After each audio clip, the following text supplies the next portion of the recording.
napakaluwag po ng pakiramdam, lalong-lalo na kaming nanggaling ng malayong lugar, 10 oras kami nagbiyahe at nabuksan ang Kalayaan, Malacanang para sa publiko po.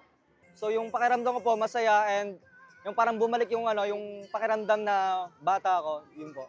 Actually, ayan, first time ko po kasi ngayon and yung pagpasok ko sobrang light niya kasi Christmas. Especially favorite season ko talaga yung Christmas.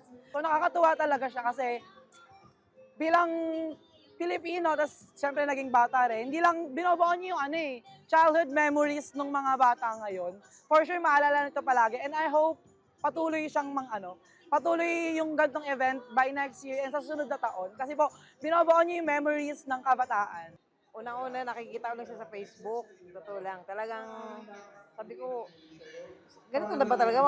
Magandang lugar. Kaya talagang inano ko yung na pumunta kami ngayon.